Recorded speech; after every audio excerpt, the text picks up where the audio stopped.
जब भी हमारे देश के अंदर चुनाव आता है, जिन लोगों को कभी भगवान याद नहीं आता उनको भगवान याद आने लग जाता है। चाहे आप ममता बनर्जी देख लिए, वो दुर्गा की भक्त बन जाती है और चंडी पाठ करती है। दिल्ली में चुनाव होता है तो केजरीवाल को हनुमान जी याद आ जाते हैं, हनुमान चालीसा का पाठ करने लगते हैं। अब उत्तर प्रदेश में चुनाव आ रहा है, जो अखिलेश की पार्टी के लोग हैं उनको कृष्ण भक्त साबित करने में लगे हुए हैं। क्या लगता है इस भक्ति के सारे नैया पार होगी? देखिए, 2014 के बाद मेरे देश की राजनीति में कालनेमियों की बाढ़ आ गई है। जो लोग सिर्फ और सिर्फ साल भर माल मियाँ और मदरसों की राजनीति करते थे, अब उनको जो है भगवान राम भी याद आ रहे हैं, अब उनको जो है दुर्गा माँ भी याद आ रही है, और आज टोटी भैया को तो जो है कृष्ण भगवान याद आ गए। जिस अखिलेश यादव की सरकार ने मथुरा वृंदावन के मंदिरों में जो है जन्माष्टमी के दिन होने वाले भंडारों के ऊपर जजिया टैक्स लगाया, वो आज बेशर्मी से अपने आप को जो है कृष्ण भगवान का भक्त और कृष्ण भगवान का जो है वंशज कहला रहे हैं। जिन लोगों ने जो है आपकी कांवड़ यात्रा रोकने के लिए कोई कसर नहीं छोड़ी, वो लोग आज जो है अपने आप को बड़का हिंदू जो है प्रमाणित करने पे तुले हुए हैं।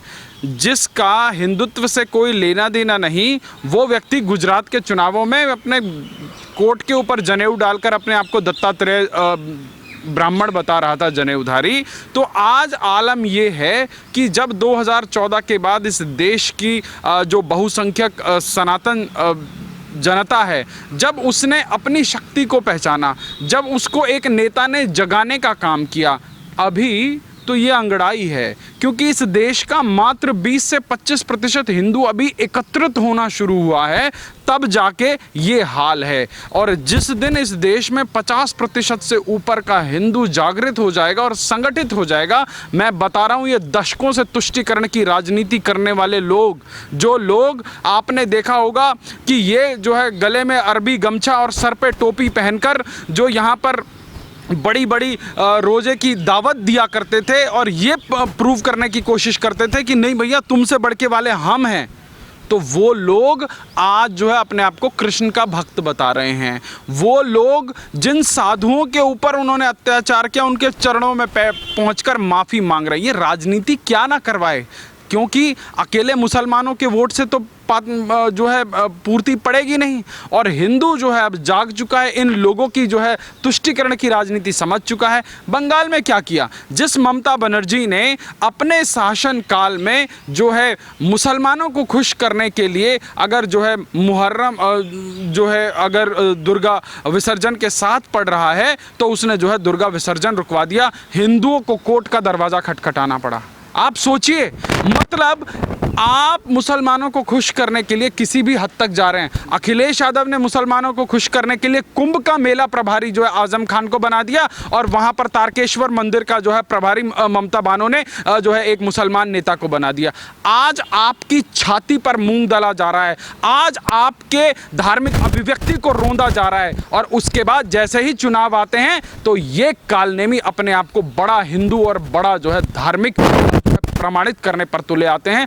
परंतु उत्तर प्रदेश की जनता के मन में किंतु परंतु कोई भी संदेह नहीं है, क्योंकि 5 साल में जो योगी जी ने इस प्रदेश के अंदर ये जितने भी बाहुबली थे, जो लोग जो है इन बड़े बड़े नेताओं की, सपा बसपा वालों की जो है गुंडई की फ्रेंचाइजी चलाया करते थे, उन लोगों को तख्ती, गले में तख्ती डालकर जो है आत्मसमर्पण करने पर मजबूर कर दिया। आज लॉ एंड ऑर्डर इंटैक्ट कर दिया। देखिए, आप मांगिए, क्योंकि राम भी सबके हैं, कृष्ण भी सबके हैं, पर इनके जैसे दोगलों को, इन लाल टोपी वाले बंदरों को भगवान कृष्ण जो है अब चुनाव के वक्त क्यों याद आ रहे हैं? आप बताइए। इनके पिताजी का बयान है ना कि कार सेवकों के ऊपर गोली नहीं चलवाता तो मुसलमानों का जो है विश्वास नहीं जीता जा सकता। ये लोग अपने द्वारा किए गए सभी कांड को, मैं कांड कहूंगा क्योंकि इन्होंने हिंदुओं के ऊपर बर्बरता के अलावा कुछ नहीं किया। आप बताइए, एक तरफ मायावती बयान देती हैं कि तिलक तराजू और तलवार, इनको जूते चार, ब्राह्मण शंख बजाएगा हाथी चलता जाएगा, कुछ इसी प्रकार का नारा आया था मेरे ख्याल से, और उसके बाद इन लोगों ने ब्राह्मणों के चरण पूजन का काम करा। अरे भाई, तुम लोग अपने विकास के एजेंडे पर वोट क्यों नहीं मांग सकते? तुम लोग अपने विजन के ऊपर एजेंडे पे वोट क्यों नहीं मांग सकते? आज मैं पूछना चाहता हूँ लाल टोपी वाले, उछलने वाले लोगों से, इन्होंने कोरोना काल में उत्तर प्रदेश की जनता की क्या सेवा की, क्या मदद की, क्या ये लोग गांव-गांव तक पहुंचे, जहां पर प्रदेश का मुख्यमंत्री स्वयं कोविड पॉजिटिव होते हुए जो है पूरे प्रदेश की जो है प्रशासन व्यवस्था को, कोविड मैनेजमेंट को खुद देख रहे थे, और जिस दिन वो पॉजिटिव से नेगेटिव हुए उसके अगले दिन से उन्होंने जो है लगातार दौरे किए। अखिलेश भैया, जब तुम सो के उठते हो ना सुबह, तब तक योगी जी 3 जिलों का दौरा कर चुके होते हैं। तो ये जिस मुगालते में तुम जी रहे हो, देखो पिछली बार तो तुम मुख्यमंत्री बन गए क्योंकि पिताजी ने पकी पकाई जो है परोस के तुम्हें दे दी थी, पर भैया इस बार जो है मेहनत खुद करनी पड़ेगी, क्योंकि चचा शिवपाल ने जो साइकिल में घूम घूम के जो पार्टी बनाई थी, तुम्हें लगा तुम ऑस्ट्रेलिया से पढ़ के आए हो और तुम बहुत बड़के वाले इंटेलिजेंट हो। तुम्हारा इंटेलिजेंस और तुम्हारा गवर्नेंस प्रदेश की जनता ने 5 साल देख लिया, और तुम्हारा जो पॉलिटिकल एक्यूमेन है वो भी प्रदेश की जनता ने 5 साल देख लिया, और 5 साल उसके बाद भी गंगा जी में बहुत पानी बह गया। और तुम कैसे बयान देते हो कि जी वो जो राफेल है वो जो पहले 2 सीट वाला आ रहा था अब 1 सीट वाला, अब इनके बयान सुनिए। वैक्सीन हो रही है, मतलब पहले ये इस बात पे क्रिटिसाइज करेंगे कि जी मोदी जी ने आपको थाली और जो है बजाने को दे दिया। अब जब देश के अंदर देश के नेतृत्व के ने जो है देश के वैज्ञानिकों ने जो है उस वैक्सीन को डेवलप किया, तब ये लाल टोपी वाले भैया क्या कहते हैं कि ये भाजपा की वैक्सीन है, मैं नहीं लगाऊंगा। अब तो इनके पापा ने भी लगा ली, अब तो इनके चाचा ने भी लगा ली। अरे भैया, वैक्सीन किसी पार्टी की नहीं होती है, वो इस देश के उन तमाम जो है डॉक्टर्स और उन साइंटिस्ट लोगों की मेहनत का नतीजा है कि जो इस देश की सरकार ने उन सब लोगों ने मिलकर किया। इसको गवर्नेंस बोलते हैं। गवर्नेंस ये नहीं होता कि सैफई में जनता के पैसों का करोड़ों रुपए का मुजरा करा के आप अपने पिताजी का जो है जन्मदिन मनाएं।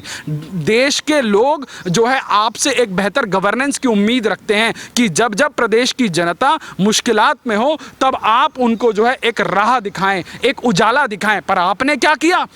जनता के खून पसीने के पैसों से आपने सैफई के अंदर बॉलीवुडिया भांडों को बुलाकर जो है आपने सैकड़ों करोड़ रुपए खर्च किए। आपने लंदन से जो है कई 100 करोड़ रुपए की जो है बग्गी मंगाई, और उसके बाद आपने जो है अपने पिताजी का जन्मदिन मनाया। आपने सरकारी खजाने से जो है आपके जो बॉलीवुड के और जो तमाम कलाकार या जो पत्रकार लोग थे, आपने उनको जो है पुरस्कृत करने का जो है एक पेंशन स्कीम निकाल दी, और आपकी लोग आपके पक्ष में बोलें, आपके पक्ष में नैरेटिव चलाएं। देखिए, जो आदमी काम करता है उसको नैरेटिव बनाने की जरूरत नहीं पड़ती है। आज योगी आदित्यनाथ जी कश्मीर से कन्याकुमारी तक चले जाइए, सब अगर नरेंद्र मोदी जी के बाद सबसे ज्यादा किसी की डिमांड होती है चुनावी राज्यों में तो वो महंत योगी आदित्यनाथ जी हैं।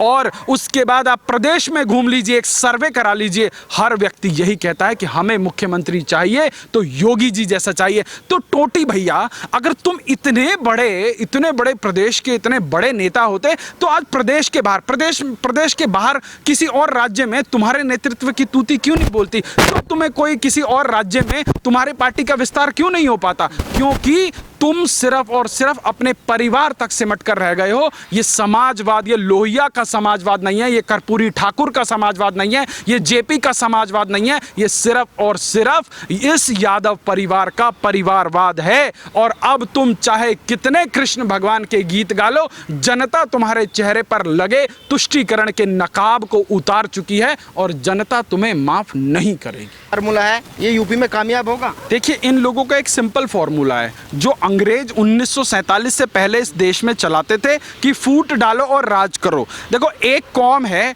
जिसको ये लोग कंधे पर बिठाकर घुमाते हैं, और पिछले 7 दशकों से इस देश में यही होता आया है कि उस कौम को कंधे पर बिठा लो, उस कौम का ठेकेदार जो है अपने लोगों को बोलेगा कि जी फलां पार्टी के उसमें वोट करो। देखो, मैं आपको इतिहास से बताता हूँ। पहले एक इमाम हुआ करते थे दिल्ली में, और वो इमाम उनकी जिस पार्टी से डील हो जाती थी वो जो है अपने मस्जिद से जो है एक फतवा जारी कर देते थे कि जो है हमारे सारे लोग जो है फलां पार्टी को वोट करेंगे, और उनका समाज जो है उनको वोट करने लग जाता था। फिर क्या हुआ? राजनीति में परिवर्तन आया, और उसके बाद जो है बहुत ज़्यादा परिवर्तन आया। उस समाज के कुछ लोग जो है थोड़े से जागरूक हो गए, पर जागरूक नहीं हुए। फिर फिर क्या हुआ, फिर आया केजरीवाल का मॉडल। उसने क्या करना शुरू किया, उसने करना शुरू किया माइक्रो इंजीनियरिंग, क्योंकि वोट बिकता है और इस संप्रदाय का तो सबसे ज्यादा बिकता है। कैसे बिकता है कि भैया अब वोट की बोली लगने लग गई, क्योंकि पहले तो सीधा नेता खरीदे जाते थे जो इनके समाज के जो सो कॉल्ड ठेकेदार होते थे, अब उस ठेकेदार के नीचे छोटे छोटे ठेकेदार होने शुरू हो गए। तो इन्होंने क्या किया, केजरीवाल ने एक फॉर्मूला लगाया कि उसने जो है जितने भी आपके प्रदेश के अंदर जितने भी मदरसे होते हैं, मस्जिदें होती हैं, उनके मौलवियों को बुलाना शुरू किया। और क्योंकि एक मौलवी का एक समाज क्षेत्र विशेष पे बहुत अच्छा प्रभाव होता है, तो भैया जब आपने मौलवी खरीद लिए तो आपने माइक्रो इंजीनियरिंग कर ली। अगर एक मौलवी आपको 500 वोटों की भी गारंटी देता है और आपने जो है प्रदेश के अंदर जो है 5,000, 7,000, 10,000 जो है मौलवी खरीद लिए, तो आपने एक नैरेटिव बिल्ड कर लिया, आपने वो एक समाज का वोट पोलराइज कर लिया। तो ये जो केजरीवाल का जो फॉर्मूला है ये बड़ी तेजी से बिक रहा है। आपने देखा कि कैसे अरविंद केजरीवाल आज जो है दिल्ली के टैक्स पेयर के पैसे से, खून पसीने के पैसों को आज जो है उन मौलवियों पर जो है बाप की कमाई की तरह उड़ा रहा है। मौलवी को, मुअज्जिनों को सरकारी खजाने से 16,000 14,000 जो है तनख्वाह मिलती है। तो भैया जिसका नमक खाएंगे उसका तो जो है हक अदा करेंगे ही करेंगे। तो एक समाज का वोट कंसोलिडेट होता है। अब ममता बनर्जी को देख लीजिए, जब वो मोहतरमा 2011 में सत्ता में आई तो 2013 में उन्होंने सबसे पहले आते ही जो है मस्जिद के मौलवियों को जो है उन्होंने सरकारी खजाने से लुटाना शुरू किया। आपने सुना इस देश के अंदर किसी और राज्य में या भाजपा शासित राज्य में कि सरकारी खजाने से पंडितों को जो है पैसा दिया जा रहा है? आप सोचिए।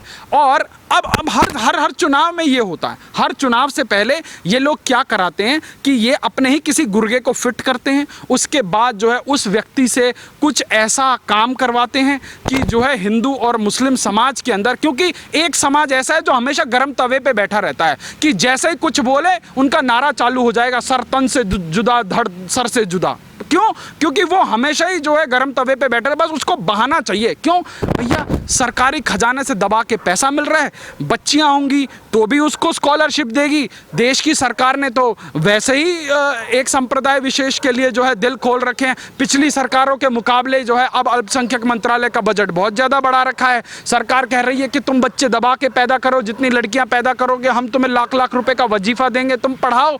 और ये लोग जो है इनका तो प्रोडक्शन ही रुकने को नाम नहीं ले रहा है। तो ये सारी चीज़ें हैं, क्योंकि आप किसी भी जो है गैर भाजपाई राज्य में चले जाइए, तुष्टीकरण की ऐसी आंधी, आप तेलंगाना में चले जाइए, वहाँ तो जो है तुष्टीकरण की नई नई इबारतें लिखी जा रही हैं। आप किसी भी राज्य में उठाकर चले जाइए, आप झारखंड में चले जाइए, वहाँ एक नया मौलवी जो है मुख्यमंत्री बना है, तो वो रोज नई तुष्टीकरण की जो है घोषणाएं कर रहा है। तो आज एक समाज जो है उसको ये पता है कि हमें इतनी तवज्जो मिल रही है, तो उनका वोट पोलराइज होता है। परंतु हिंदू समाज में कैसे फूट डाली जाती है कि हाँ भैया तुम ठाकुर हो। तो अभी जैसे वो दुबे मरा, जैसे ही दुबे इनकाउंटर में मरा तो भैया उत्तर प्रदेश के अंदर सारे जो तथाकथित लोग हैं समाजवादी पार्टी के, उनकी छाती में जो है ब्राह्मणों के लिए दूध उतर आया। आप सोचिए, ये जातवाद का जो दीमक है ये हमें कैसे खाए जा रहा है। आपको और हमको, हम कैसे आगे बढ़ेंगे जब आप अपने समाज, आप अपने प्रदेश, आप अपने देश के आगे, आप देश के संवैधानिक व्यवस्थाओं के आगे सिर्फ और सिर्फ अपनी जात के लिए रह जाएंगे, तो देश कैसे आगे बढ़ेगा। तो एक तरफ वो समाज है, उसके अंदर भी बहुत सारे फिरके हैं, उसके अंदर भी शिया होते हैं, सुन्नी होते हैं, देवबंदी होते हैं, बरेलवी होते हैं, पता नहीं क्या क्या होते हैं, कम से कम 2 दर्जन है। पर वो आपको बढ़ते हुए नहीं दिखेंगे, क्योंकि उनको पता है कि हाँ हमें कैसे लड़ना है, और हम उसी के साथ जाएंगे जो है भाजपा वालों के साथ, भाजपा वालों को हराने का मादा रखता है। तो आज आपको समझना पड़ेगा कि ये जो नया फॉर्मूला इजाद किया जा रहा है, तो ये वही है जो एक लड़का जो अभी कुछ दिन पहले गुजरात चुनाव में ब्राह्मण बना था और उसके बाद जो है मुसलमान वोट की फसल काटने के लिए वो वायनाड चला गया, और आज ये उसी का फॉर्मूला जो है ये टोंटी भैया ये अपना रहे हैं। आज ये इनको अपना यदुवंश याद आ रहा है, आज इनको जो है भगवान कृष्ण याद आ रहे हैं। देखिए वो भगवान सबके हैं, किसी के अकेले के नहीं हैं। आप बिल्कुल भगवान के नाम पे वोट मांगे, कोई दिक्कत नहीं। भैया आप तो अभी तक अल्लाह के नाम पे मांगते थे, हिंदुओं के ऊपर, कार सेवकों के ऊपर गोली चलवाते थे। क्यों? अब क्या उनके वोट मिलने की गारंटी नहीं मिल रही है क्या, या उनके वोट का सौदा कहीं और हो गया है? तो आज जो है प्रदेश की जनता भली भांति समझ रही है कि किसने जो है प्रदेश के अंदर जो लोग इस वैक्सीन के प्रति भ्रम फैला रहे हैं। आप सोचिए, एक मुख्यमंत्री रहा हुआ व्यक्ति, एक ऑस्ट्रेलिया से पढ़ के आया हुआ, देश के सबसे बड़े प्रदेश का सबसे युवा मुख्यमंत्री इस प्रकार की जो है अगर भ्रामक चीजें फैलाएगा तो वो आदमी अपने शासनकाल में किस प्रकार का नेतृत्व करता होगा, जनता समझ रही है।